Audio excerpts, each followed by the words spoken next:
Welcome to the point.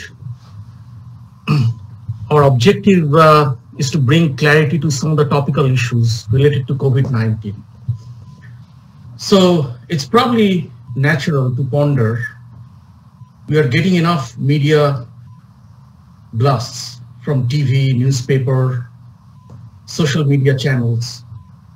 So why do we need any more? Yes, perhaps true for some. But we probably also see slants and biases from media channels, anchors, and some of the faces on a daily basis. So our aim here is to capture voices from the experts in the front lines that otherwise do not appear in media and talk straight from their experiences and knowledge. It's direct, on point, and no filter. So today we'll discuss COVID-19 testing conundrum with three eminent medical experts. Dr. Sushovan Guha, Professor, Division of Gastroenterology, Hepatology and Nutrition at University of Texas Health Science Center in Houston. Welcome, Dr. Guha. Dr. Guha is an MD from University of Madras and received internship and residency from Albert Einstein College of Medicine in Bronx. He is also an MA, MPhil in microbiology and immunology from Columbia University. He joined STAR Fellowship and received PhD from Molecular Biology Institute at UCLA. He previously was inaugural Chief of Division of Gastroenterology and Hepatology at University of Arizona College of Medicine. Welcome, Dr. Guha. We also have Dr. Smitangshu Mukherjee, Consultant Cardiac Anesthesia and Critical Care, Imperial College Healthcare NHS Trust. Dr. Mukherjee held previous positions as Consultant Cardiac Anesthesia and Critical Care at Essex Cardiothoracic Center. His areas of expertise include transcatheter structural cardiac procedures, cardiac intensive care, and clinical governance. And we have Dr. Nishi Kumar. Dr. Kumar is internist practicing ambulatory medicine in Dallas-Fort Worth area.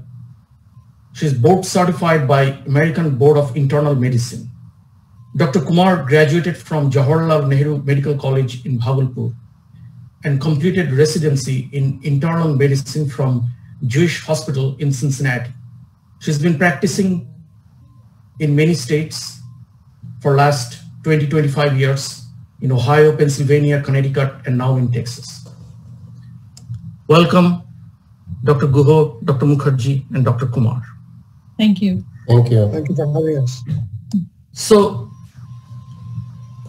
every disaster movie starts with a scientist's warning that the government doesn't pay attention to. I think we have seen many, but this time it's a bit different. This is the movie that we are watching today, somewhat hopelessly at times. At least that's what it feels from this end. So most of our focus on this discussion may revolve around US, but we'll also try to seek learning from outside. But let me take this moment to thank the health heroes here in our panel today and around the world who have been working day in, day out to pull us out of this crisis. It's amazing to note that right before we started this session, and which is the reason why we are a little bit late in this session, is Dr. Kumar was just helping out a patient who was going into emergency and she could not be there for the first 5 minutes. It just shows how this physician's day is going by. No words from any of us can be enough to show our gratitude. But we'll still say, thank you. Thank you from bottom of our hearts. Now, let's put the context. White House has published Opening Up America Again. This is the guidelines that encouraged patchwork of reopening across many states. It proposed three-phased approach that has gating criteria. Phase 1 requires downward trajectory of documented cases within a 14-day period, or downward trajectory of positive tests as a % of total tests within a 14-day period. So now governors are beginning to announce timelines for relaxing strict measures to mitigate the coronavirus. Many states are dropping stay-at-home orders beginning May 1, and some states are going ahead now in small capacity. Other states not yet announced. So how do you get there? Countries are overwhelmed by the cases. US and UK.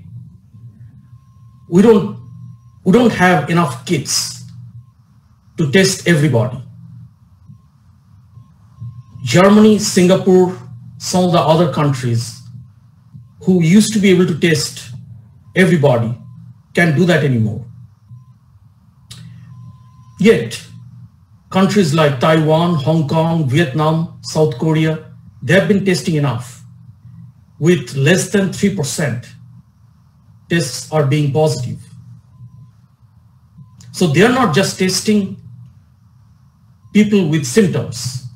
They are testing all the people who have been in contact with them. How do they know? Like in case of South Korea, through contact tracing, advanced contact tracing. Now, that's the context. Now let's ask our experts here. What is your observation from the front line? What does a robust testing program look like from your perspective? And how do you get there? Dr. Guha, do you want to open up? Okay, yeah, thank you, Raj, for all the kind words. Yes, we as physicians just have to also thank all our co-workers in this pandemic management. And obviously, you know, this is the oath we took, and we are just performing our duties. So anyway, going ahead now, about the observation of testing. At least I can specify what's going on in Houston, in the Texas Medical Center. It's one of the largest medical centers in the US. The initial stance was that we are only going to test symptomatic people, but then quickly we found out that even for the symptomatic people, we just didn't have enough number of tests available. So, you know, obviously when I talk about tests, we are talking about the RT-PCR based testing, which is usually looking into the viral RNA. So here is a SARS-CoV-2, that's the coronavirus, new coronavirus 2. So these are the big challenges from the front line we are facing, is that we have to now specify which individuals, even if they are symptomatic, can get the test done. So that was our frontline experience back in, I would say, end of March. Beginning April, what happened, and the reason I'll tell you why, we just didn't have the capacity. So the tests were outsourced to a few companies like Quest and LabCorp and all that in US, and they were taking long time, almost like I would say, sometimes even 7 days to get the results back. So that was not good enough for us. So we decided we'll do in-house testing. So TMC, that's in short, Texas Medical Center, all the hospitals, they joined, and we started doing in-house testing, and that brought down the testing time to 2 days. That's also not enough. So, but that was beginning of April, we started doing that. We had obviously more number of tests available, so we can now screen some of the mild symptomatic patients and also healthcare workers. And then by the last week, we had enough number of tests from the real-time RT-PCR from Abbott and others that we now started doing everyone, including the healthcare workers. And that just from the front line, I'm talking about from April, today is 25th, and we started doing this probably on April 20th or 21st actually. That's the Houston experience. So far that's where we stand from the front line on the testing program. And we can talk about the rest about the test. I would like to hear what's the experience in Dallas and UK. Absolutely. Dr. Kumar, you want to give your experience? Yes, sure. Well, first of all, thank you for inviting me to the panel. I appreciate it. I'm honored to be in the presence of such eminent physicians. And thank you for your kind words. But as Dr. Guha mentioned, we're just doing our work really. So,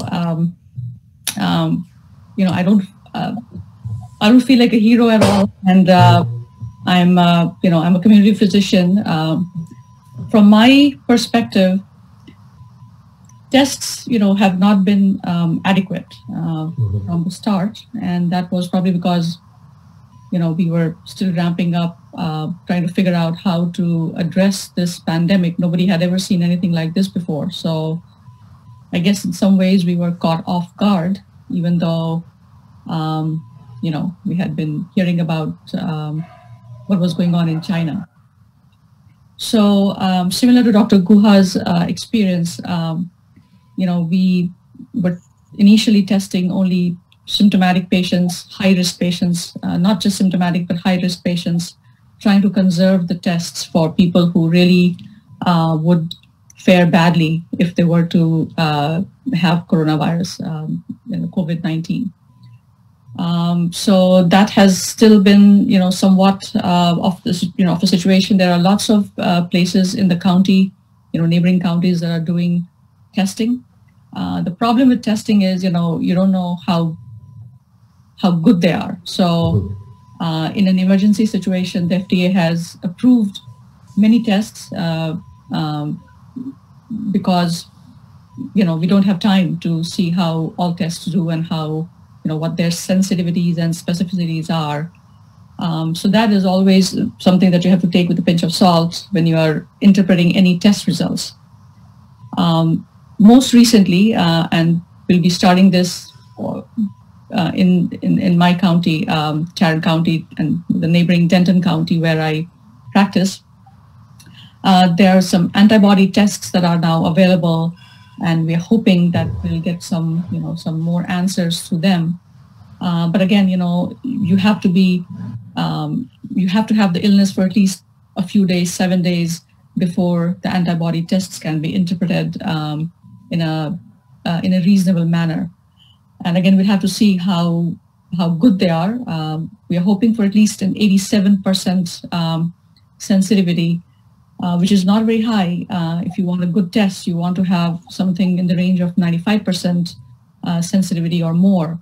So that is still a challenge. So I think a lot of diagnosis has to be made with symptoms. So clinical diagnosis is still, high suspicion, clinical diagnosis, and then moving high-risk patients to the hospital aggressively, initially, if possible.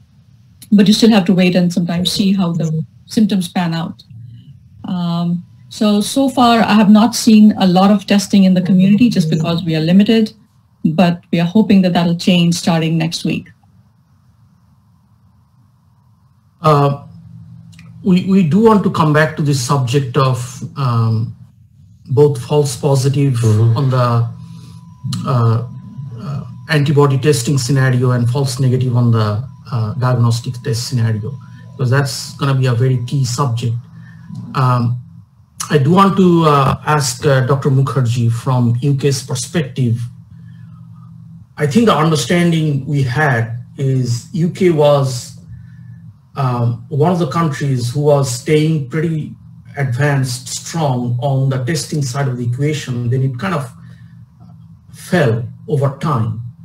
And if I look at the positive test rate today, and I just looked it up today itself, it's roughly about 23% positive rate in UK.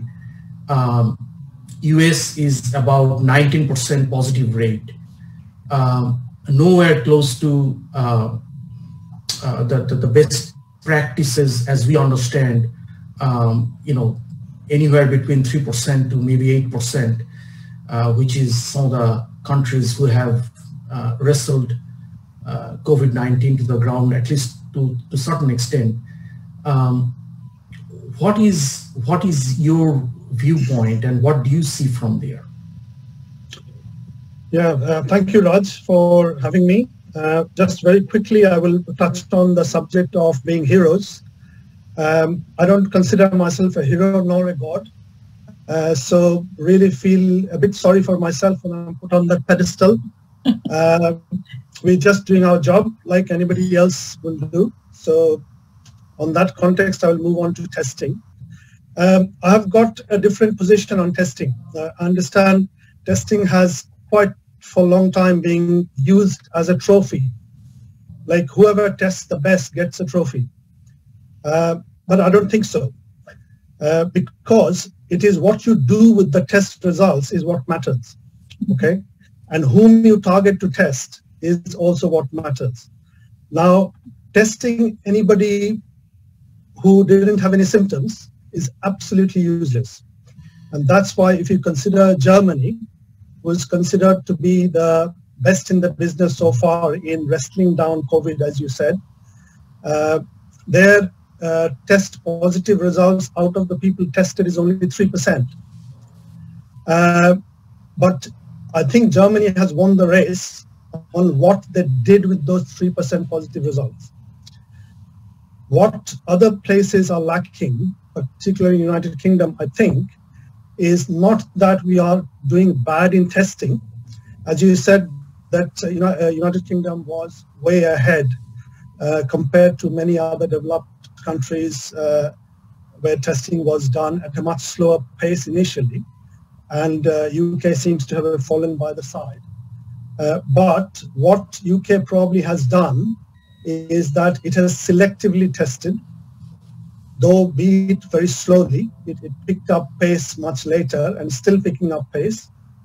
But what is happening is the response to what you do with testing is totally different from many other countries.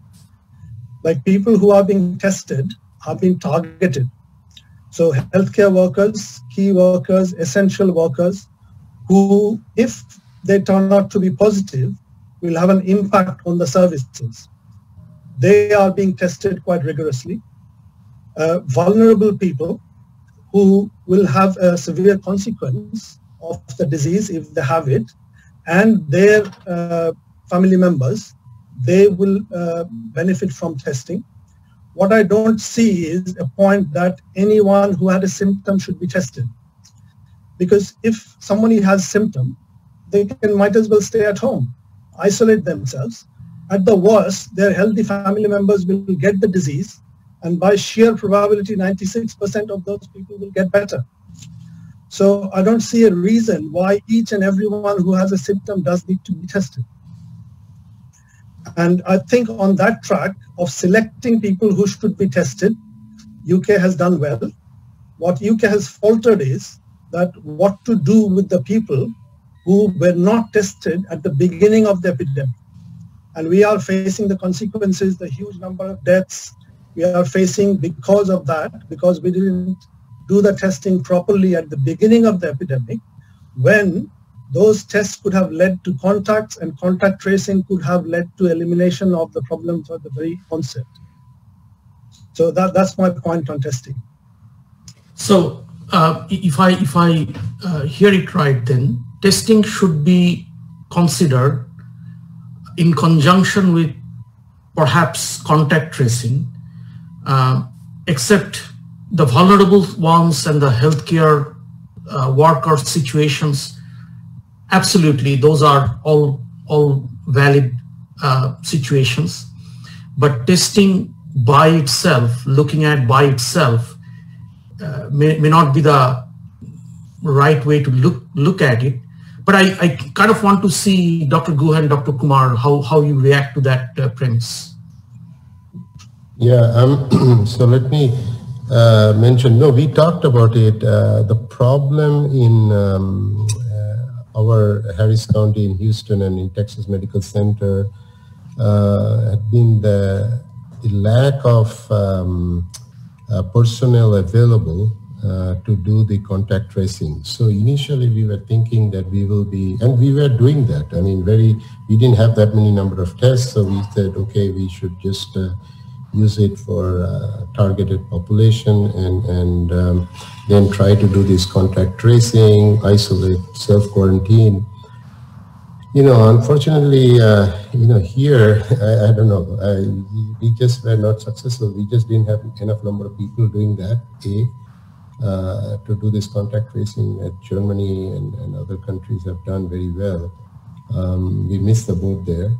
And then second, just people were not also following the strict self-quarantine guidelines. See, that's another behavioral aspect that comes in. And maybe, we are pretty spread out compared to other countries, but still people felt that they don't need to, quote unquote, quarantine themselves at home, can freely move around, and that created a little bit of a concern for us that they might be infecting some of those vulnerable folks around them. It's not, they might be okay, but it's just the vulnerable, elderly, comorbid people with comorbidities that they can.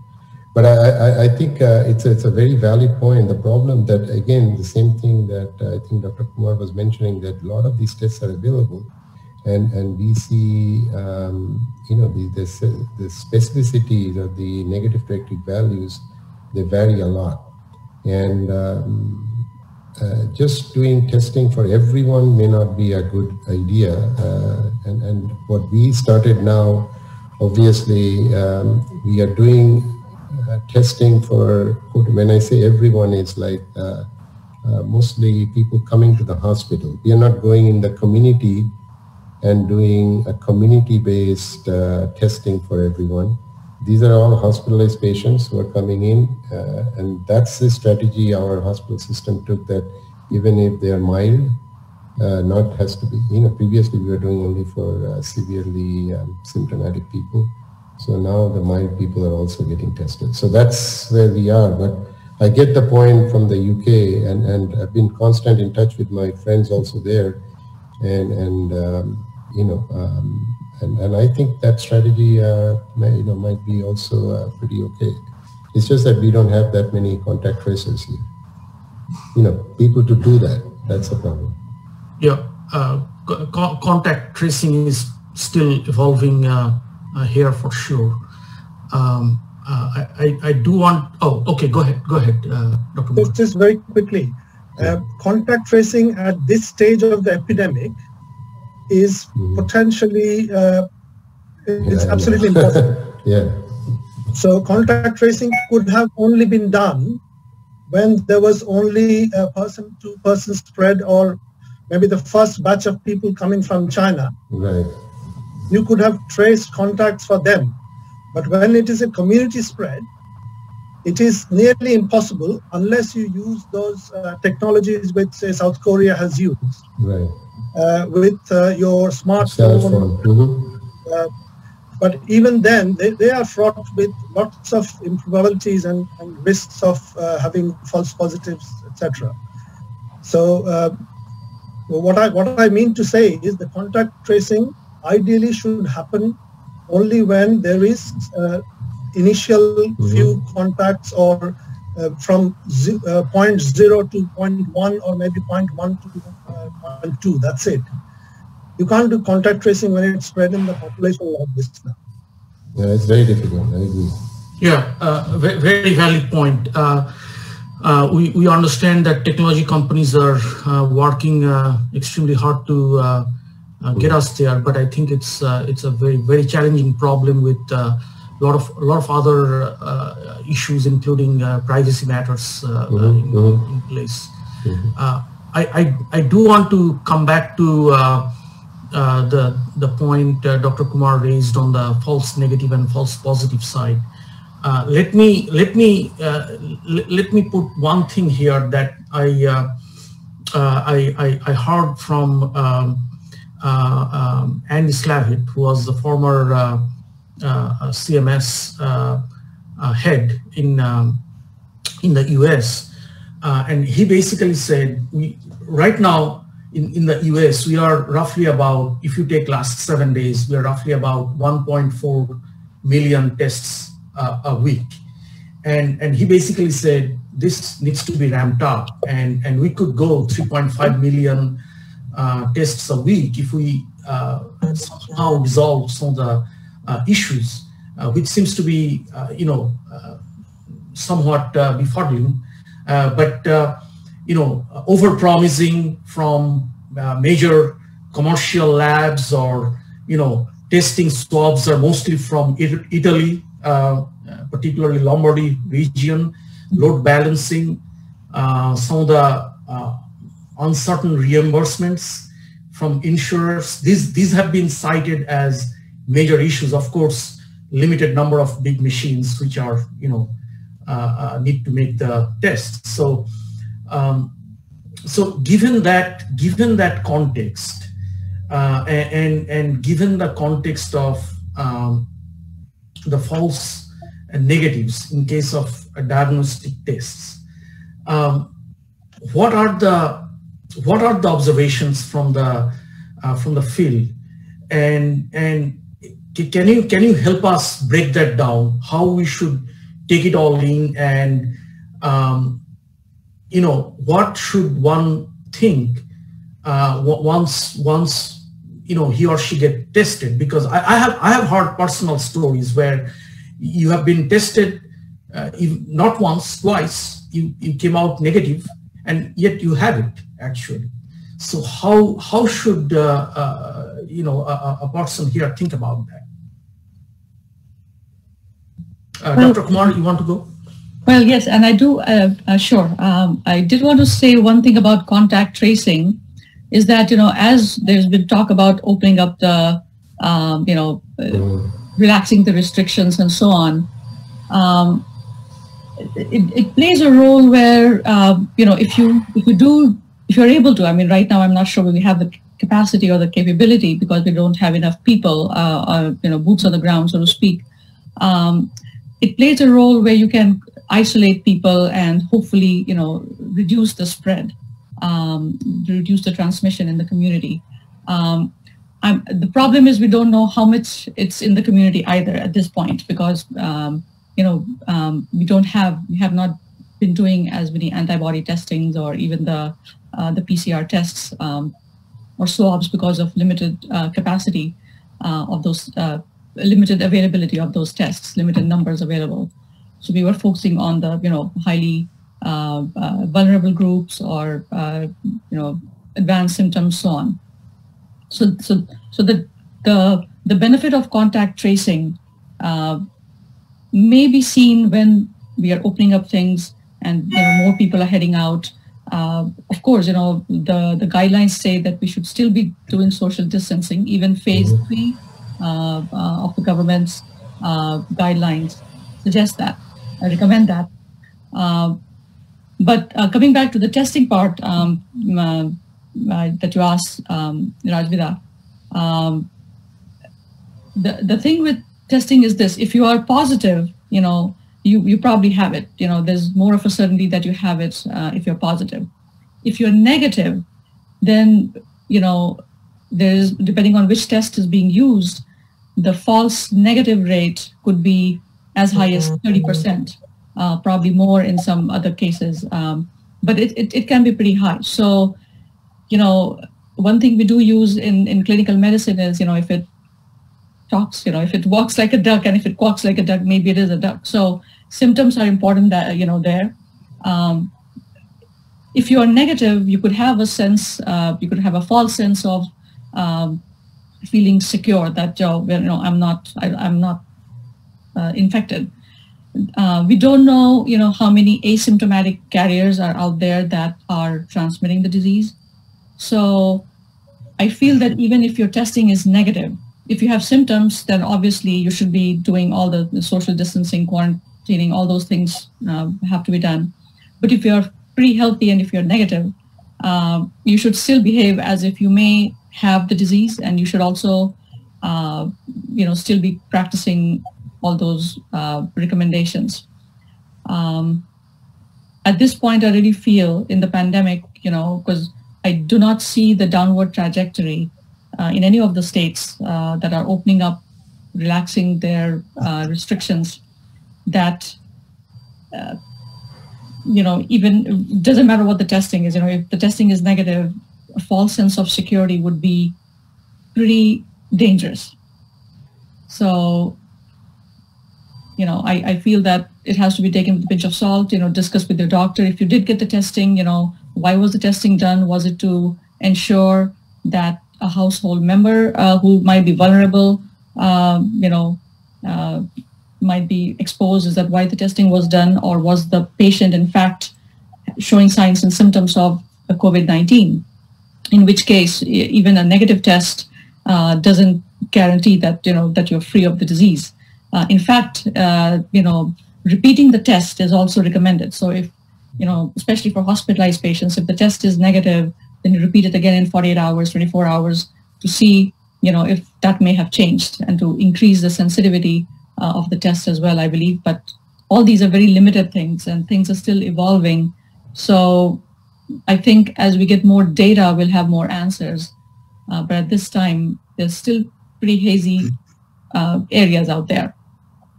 No, that's good. That's good to hear. There are some questions coming online, so I'll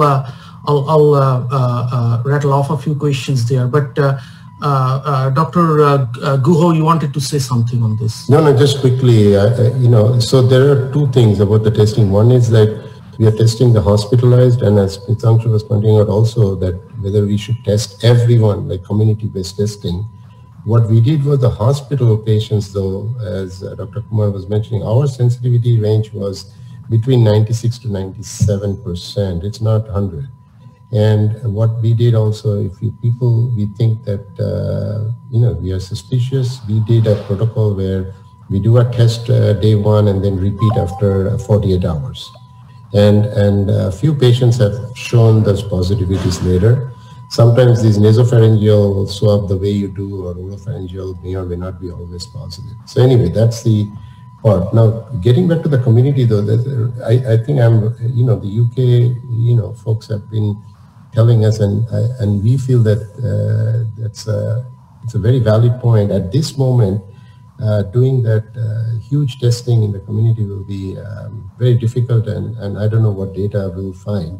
Only thing we might know is what's the what was the infection prevalence, but that I think we can probably do a better job using an antibody, and we'll come back to that antibody testing later.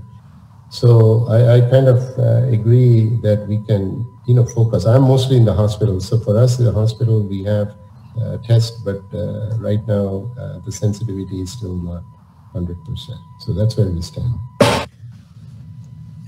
Antibody testing, that subject obviously is coming up a lot, and one of the reasons is also because people want to go back to work. Things are reopening.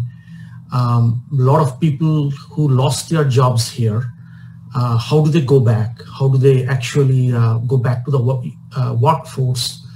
And one of the things that's popping up everywhere is that the antibody testing is perhaps viewed as the immunity card to go back to that. So that is a real discussion at a ground level that's happening with perhaps more in the non-scientific world, but we want to get a perspective of that, the perspective of immunity, perspective of antibody testing, and where does it stand right now with the false positives that we hear, and how are we at all comfortable at this point?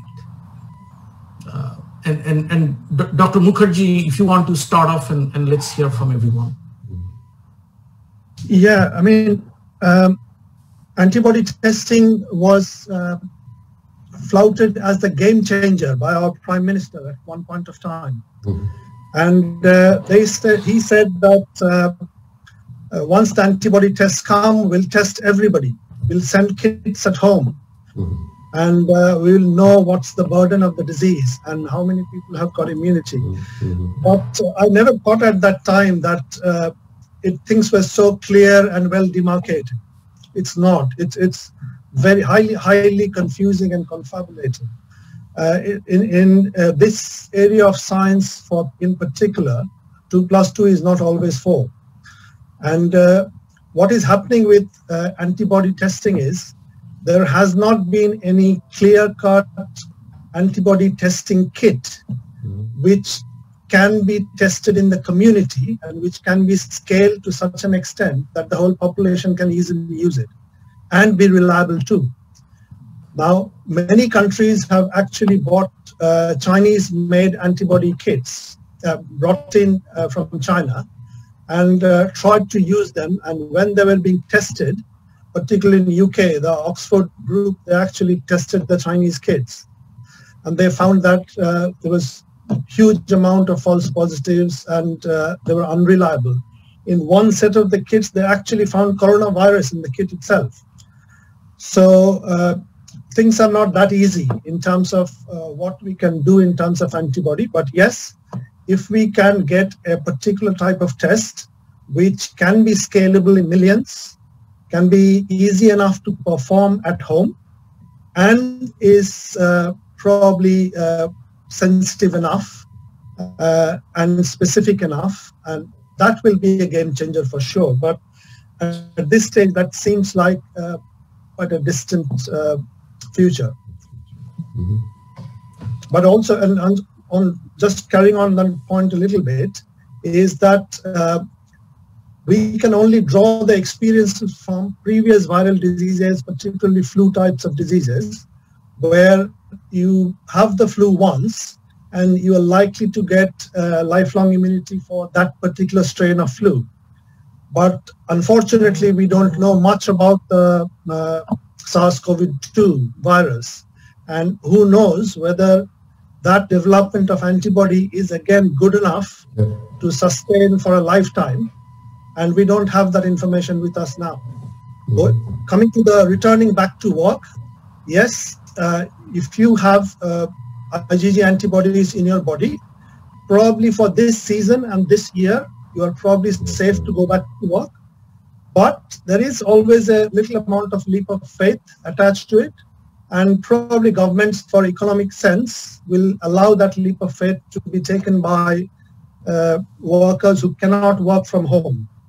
But I think the new norm is probably going to be working from home for people who can work from home. And that will be for probably at least few months, maybe another year or year and a half. That's where I think we stand now. And we'll come back to the treatment or vaccine part of the equation. But on the antibody testing, Dr. Guha, you wanted to say something. Yeah, I mean, I basically agree.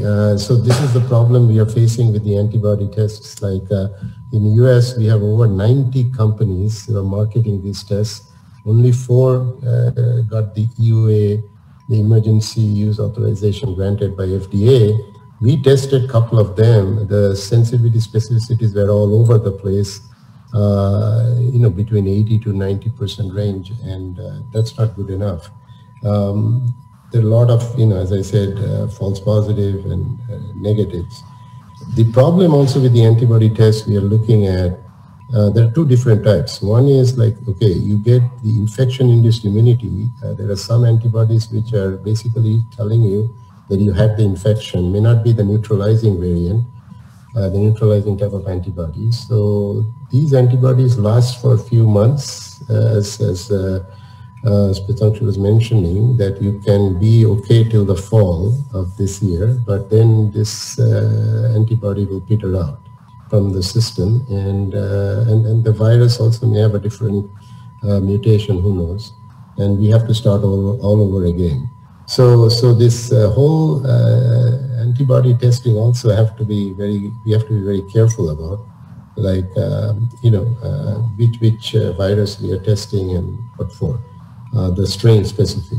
Right now we have, based on the recent data, we have 3 major subgroups of the coronavirus CoV-2 strain, which have been going on in the world, and developing these antibodies have been really tough. So for me, I think right now we are trying to develop again in-house all that testing that we can say that if someone has IgG can come back, as again Smitangshu was pointing, exactly the same perspective we are taking, but we also telling people that till we get the vaccine and other agents available, get to this new normal practice, still maintain some social distancing, still have some protection, hygiene, all kinds of hygienic practices, and work from home as much as possible.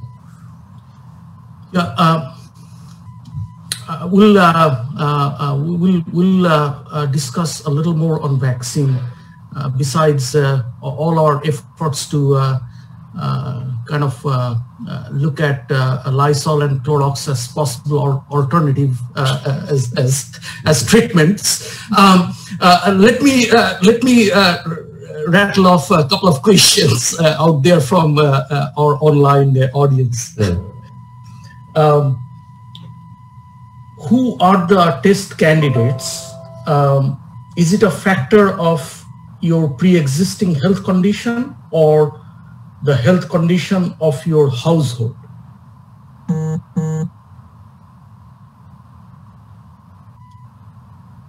Well, I think,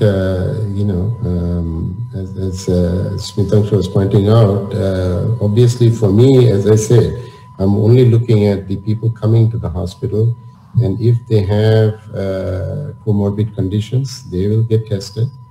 And individuals, obviously, with people at home who are at risk, meaning have comorbid conditions, and if they are coming to the hospital for mild symptoms, yes, we'll test them.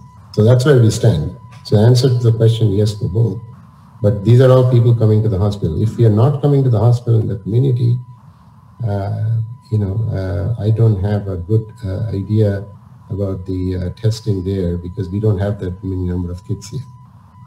And Dr. Kumar, do you want to address that? Yeah, so being a community physician, I will probably be doing some of these tests, not necessarily for very sick patients, but maybe vulnerable populations to see if they're immune or not. The problem again is how much can you rely on the data? So if it is positive, then the immunity, we think that the immunity is probably good for maybe just one season.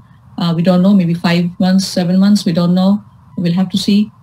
If you're negative, then, I guess you don't know, again, you're not very sure what the results are showing. The point also is, when do you test the person? If you have tested the person, let's say within the first 7 weeks of symptoms or infection, then it's probably less than 40% of people will have the antibodies.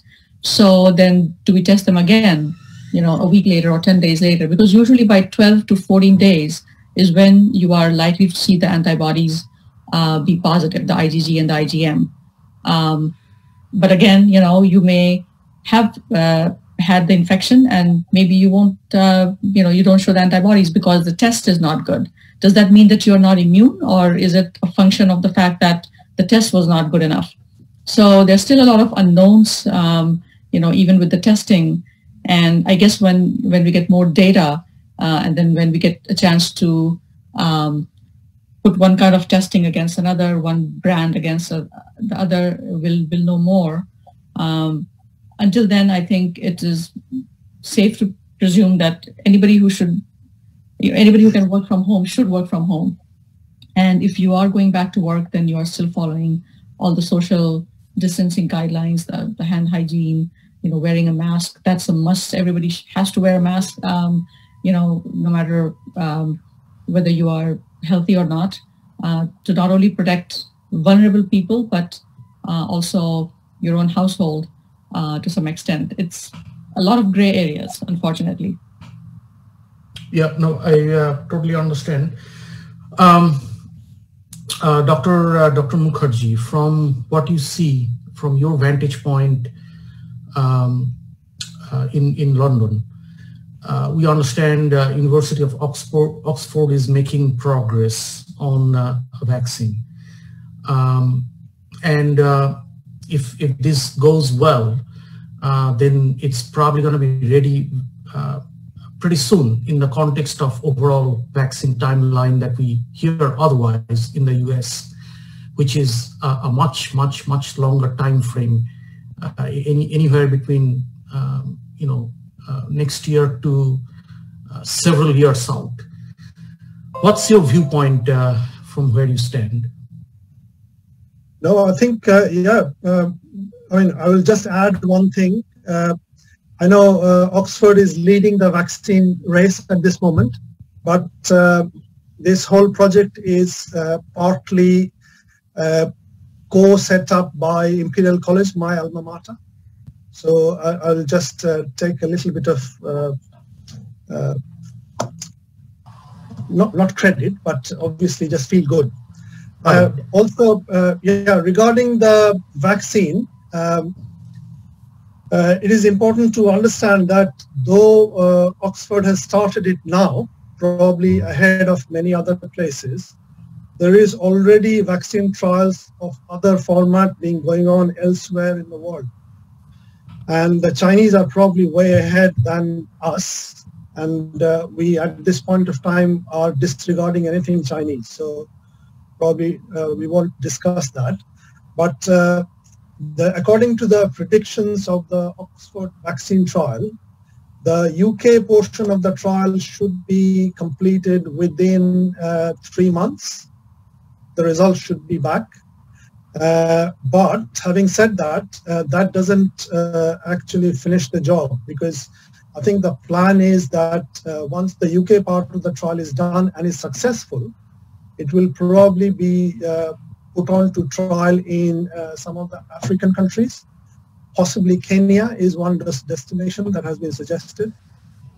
So though it might seem that the process has started early, I think there's still a long way to go. And even the Oxford people, they are not thinking that anything will happen probably within 6 months. If at all, if something happens, 6 months will be a very optimistic assessment when it could all start. But even the person who is actually started the trial, she has said that she is 80% optimistic, which I think is probably correct assessment, because these vaccines have been tried many times in many places, and there's no guarantee that it will work. And also, we still have to consider all the side effects and complications that can happen from the vaccine as well.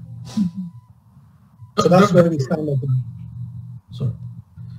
Dr. Guha, could you also respond to this vaccine situation, and could you also chime in, and we have a question from online here. It's, how much role does hydroxychloroquine have to play in it if there is a treatment, and there is also a question here, we can also move to treatment and data modeling, or if these learning from the past, SARC or any other help from there. So could you kind of comment on those items as well as what you see within the US? Yeah, in the US, so this is where we stand with the vaccine. Obviously, as Smitangshu mentioned, in UK, Oxford is going on with their trial. Here we have Moderna. It's one of those companies based in Massachusetts. Actually, it's founded by a Harvard professor, Tim Springer. Anyway, so they have a different platform. They use mRNA as a model. And the reason I say that type of vaccine development actually can be easily scalable, and it doesn't take much time actually to develop. So the phase 1 is going on right now. It should be completed in the next couple of months. There are 48 patients involved. And then after that, we will go to the phase 2 and phase 3 pretty quickly. But again, it won't be till end of this year we will have something ready. Now, having said all that, doesn't mean that this mRNA-based vaccine will work, because we are still looking at the immunogenicity. We'll see whether, how protective these, antibodies will be. These are all against the spike glycoproteins of the, SARS-CoV-2 virus. So it's a way to go in US, and there are many other companies working on, and it's one of the interesting thing I find now. This is been here for almost close to now 31 years. I haven't seen such a very robust collaboration between the industry and the academic institutions like ours. So that's actually the first time, and that's rapidly going to change this whole vaccine development market. So mRNA based, and there are other technologies which are coming along which will help in delivering these vaccines pretty rapidly. And coming to the next point, I will work on the hydroxychloroquine, the drug thing, a little later, but the next point is about the newer drug developments or vaccine strategies based on structure function studies. There have been excellent papers coming out now based on the crystal structures and cryo-EM microscopy data about the virus binding to the ACE2. As you heard, people have already probably read, it's an angiotensin converting enzyme 2. It's a membrane-bound receptor. There's also a protease which is involved in this, transmembrane-based serine protease. So this whole, once we know these structures pretty well, we can develop some drugs. The important thing is just not attacking the receptor binding domain, but they are also looking into non-receptor binding domain areas. Germany is way ahead in this aspect, I think, in that drug development. US is also working on that, and I'm pretty sure there will be also some other countries which are developing different targets. So I think the goal, as I said, with this extensive collaboration between us and meaning the academia and the pharmaceutical companies, we will have some of these things developed in the next 6 to 12 months. So we are still not there yet, but we will be there hopefully within the next year. And then, we'll see how this whole thing shapes up. Lastly, I want to point out about the hydroxychloroquine. I think we have had enough with all these news and everything. The NIH convened a team, and one of the person in that expert panel is a very close friend of mine, and they published the guidelines. You can look it up, it's online. I will recommend, even common people can go in and see, but it basically says there is no validity in prescribing hydroxychloroquine or even hydroxychloroquine and azithromycin for people with mild or severe symptoms. That's their guideline, basically. Those from the report. Oh, that's great. We are almost approaching the hour, so I will still rattle off a couple of quick questions here, and then we'll try to close in. So one question that came up is any idea of why reinfections are happening within the COVID-19 patients. And Dr. Kumar, do you want to address that? In the community, I haven't seen that as much. Maybe hospital-based patients. I feel that it's probably more that maybe the testing was wrong, or maybe it was done at an early stage where the test was negative. But I think there have been some cases where the patient showed signs of immunity, a recovery, and then they were positive again on the testing. But we don't know if they, when they are positive again, whether they are infective or not. I'm not sure. I know too much about that exact part of it. I haven't seen any patients like that. I've read a little bit about it. I don't know if any of the other guests on the panel have more experience with that. I personally have not seen that.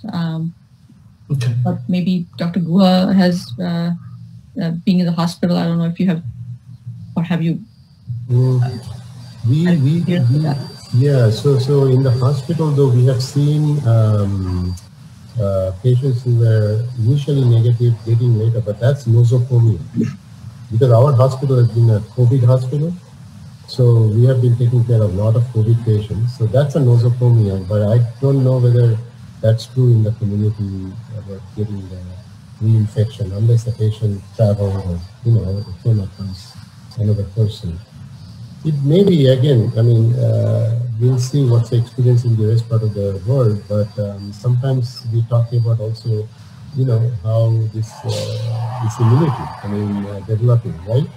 And some of those immunities may not be neutralizing variant, and you might get second infection.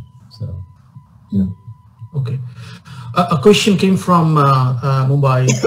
This is a young man who's asking more about the future. There's been some talk about how this may be a type of bioterrorism. Is it possible to create a weaponized virus that can be actually manipulated by an online program? This would make the disease spread much faster, and you could alter the symptoms of the virus at will to best suit the person diagnosed. How are we preparing to protect the world from similar threats? What are the other ways similar viruses can spread faster? Pretty futuristic question. Who wants to take that on?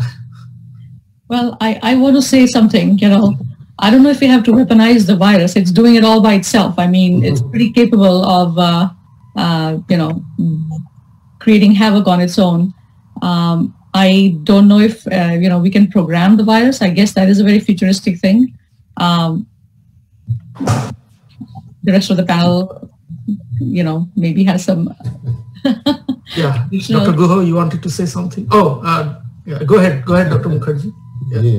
Yeah, basically, as Dr. Kumar said, that once the virus is in the body, I don't think one can do much at this stage of technology to actually modify its situation remotely.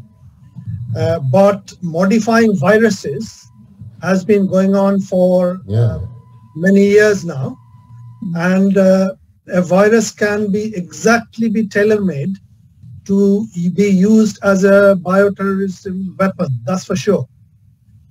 But whether this virus has been used as a bioterrorism weapon or not, that will remain a conjecture for decades. I don't think we'll ever be able to prove that. But one thing I would say that I can see people blasting China as if China has initiated the bioterrorism. I will say a few things in favor of China. Maybe I'm a lone ranger on that many front, but China was very quick to actually identify the DNA pattern of the virus and quickly released it to the world so that the world can start building on it in terms of treatments and vaccines and etc. Even before the virus had actually exported that much outside China. So I will credit China for that. The data of infection, mortality, etc., were a bit fudged, I must say, but we can see all over the world some data is getting fudged. So can't blame China only for that. And in my sector, in intensive care, I can say that the way the Chinese have cooperated in giving us information and helped us in terms of creating a treatment module in coronavirus intensive care cases, I would really laud the Chinese for that. And if they were involved in destroying the rest of the world except China through bioterrorism, I don't think they would have done that. But yes, this virus can be a very, very important bioterrorist tool. And I believe there could be more viruses in the pipeline which could be used in such lines. So yeah, but modifying the virus while it's in the patient's body remotely, I don't think we have reached that stage yet. Yeah. No, Dr. Guha, you wanted to? Yeah. No, so my few points. I agree. I think you know there are two national labs actually in US where they work on these emerging pathogens, and I happen to go to one because it's close to Houston. It's in the Galveston National Lab, and you have to pretty much wear a spacesuit and go through a huge security check. It took me almost 4 months of security check before I could enter that facility. And that Galveston National Lab actually worked very closely with the Chinese labs, in fact, Wuhan. And I absolutely agree with Smitangshu. I mean, there's been too much going on about that this virus was manipulated and was released by Wuhan Institute of Virology or somehow, you know, as a bioterrorism tool. But there have been nice papers. Actually, the Nature paper pretty much showed that there's no absolute zero manipulation. And as he mentioned, Smitangshu, that they released the data very quickly. We actually have the whole genome. We have the genome by January 20th. And within 2 weeks, my friends at Galveston National Lab and at Tulane, actually, Richard Gary's lab, they basically sequenced the whole thing. I mean, and we knew this is the virus, and we actually had one of my patients, which was COVID positive, and we saw same virus, same thing. So it's not manipulated or weaponized in the lab. This came from nature, period. So that's settled. And a lot of these other things going on that about China, to be honest with you, yes, maybe the state was not very correct about reporting some of the data initially. I guess it comes out of shock and other things too, right? Initially, we were also in a very, hodgepodge situation, how to report. Even we were not also properly doing our reporting to CDC, our mortalities and all that. It just took some time to get things settled. And so I honestly don't think that we should criticize. And again, I have to reiterate that I had excellent friends from Hong Kong, from Shanghai, who have been so very helpful. I've been on the Zoom for days with these people telling us what to do, what not to do, and we have been very, very appreciative. So the people, the scientists, the epidemiologists, the virologists, they have been extremely helpful from China. So there's nothing to blame them at, absolutely. I mean, if they wanted to, they could have just kept shut, and they could have kept silent. But now the question about, manipulating, yes, there are so many viruses. I'll tell you, there are even deadlier than the SARS-CoV-2 viruses which are going on. I can mention, there's a lot of these are obviously a part of defense programs and other things that people have been working on. And we can, but we don't have the capacity to monitor or manipulate it using a computer as chips, meaning we cannot insert chips now into the virus. The problem is the virus also mutates very rapidly, so it's not easy, and that technology is still, I think, way in future. Maybe someday it will come, but not right now. Right now, I think that weapons, the way people are using it, is just developing some of these stocks of these vials where, and simple thing is anthrax, actually one of the bacillus. It's not even a virus, where you can actually use it in some form or other almost undetected by the population in case you want to go for biowarfare. That's it. No, that's great to know.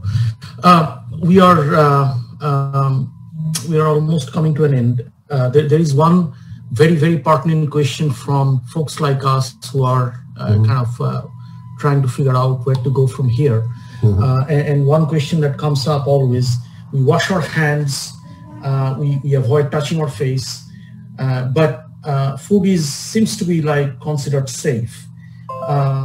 Can we ingest virus through the mouth with the infected food? And can COVID-19 travel through the air droplets? So let's get a quick answers to those. So I can quickly answer the GI part, which is you can ingest, but the virus does not tolerate pH of 1.8 to 2 in the stomach, and the acidic stomach they cannot survive much. You might see some viral particles in the stool. There have been many studies now coming out, including ours, but those viral particles that you measure in the stool are not that infective, meaning if you do the TCID 50, the tissue culture infective dose 50, they're very, very, very low. So meaning they're not infective at all. But you can see some of those particles in the stool. But so I won't worry about it, period. Okay. So this is a serious question. Okay. So in this lockdown and stay-at-home environment, what and I need the answer from each one of you on this one. What did you learn? What one thing you learned about yourself or your family that you found interesting and you haven't experienced that before? And maybe you can also tell us a song that may have inspired you. Dr. Kumar, you want to go? Sure. I think, the fact that life has become a lot simpler in many ways, that has been a good thing for a lot of us. It's just been nice to be able to spend more time, and my kids, they don't have to go after any activities, and we have more time, but also they also have more time to play video games. But we've all found some ways to keep busy. Initially we were watching the news a lot, but that fervor has died down a bit. Going to the scientific journals, learning more about the virus was something that I, was trying to keep up with. But I guess what I hear more about, and one can see it perhaps as well, is less pollution, noise pollution, less environmental pollution. All those things have come out of less activity outside the house. So that's cool. Yeah. Yeah. Any song recommendation? I'm sorry. Any what? Any songs that you song? Nothing. I guess I have my fallback songs that did not change. So nothing new in particular. Okay. Maybe I have not very abreast of all the new music and all that has come out. Dr. Mukherjee? Yeah, I mean, a couple of things actually. Which I've touched on a little bit. Over the last few months, I have been put on a pedestal, as I said, like many of my colleagues and friends who are in the medical healthcare. And I would reiterate that we are just doing our job, and that's it. And there is no need to put us on a pedestal. That's one thing. Number two is just for the fear of being idle at home, I think my whole family has started to exercise more. So that is definitely a plus, which I would say has come up from this lockdown. And if you ask about song, I just recollected one song, which it's not a song, but it's a sher is it's one of my favorite. Is Hazaro ख्वाहिशें ऐसी कि हर ख्वाहिश की दम निकले, बहुत निकले मेरे अरमान लेकिन फिर भी कम निकले. Wow, that's nice. that's good. Dr. Guha? Well, I think, yeah, it's just very similar. I mean, obviously, I was not spending too much time at home. It's been very busy in the hospital, but you know, whatever time I had, I think it's good to spend with the family. And my kids are now back from colleges, doing, you know, lots of online classes and everything else. It's kind of strange, but they managed. And it's interesting that, you know, we had some good discussions, which I probably wouldn't have had, you know, as a family without this, you know, quarantine thing. Nice to have all four of us, you know, together on the dinner table, talk about a variety of topics, just not all science. Well, I'm from Texas. I mean, mostly here. So I love my country music star, Leanne Womack. Her song, it's a very pertinent, I think, in this kind of situation. I always feel, as Smitangshu was mentioning, and it's like, I hope you dance. So that's a nice song, I think you probably heard. The reason is like we, you know, obviously people are self-quarantining and doing all these work from home, get a little depressed, and mental health issues are important, but we still have to be upbeat, you know, we still have to be upbeat.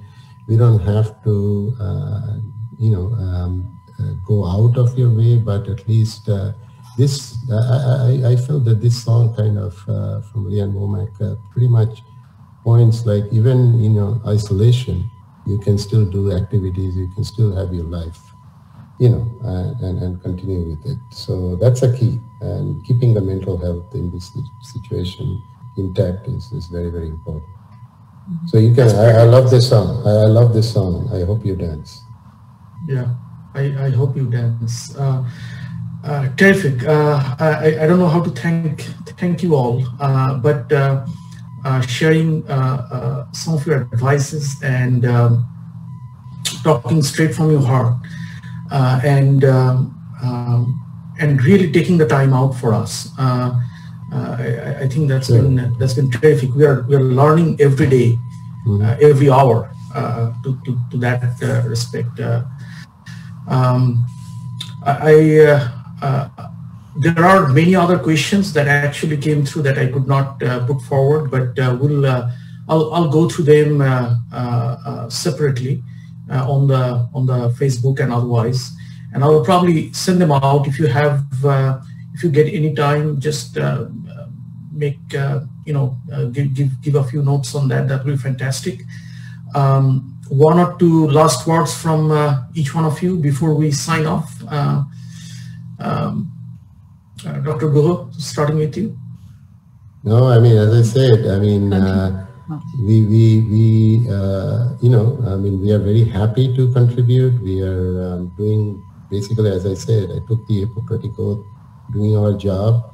And I think just rest of the people should just follow what the physicians and the scientists are saying, and just be calm, and as I said, keep dancing in home.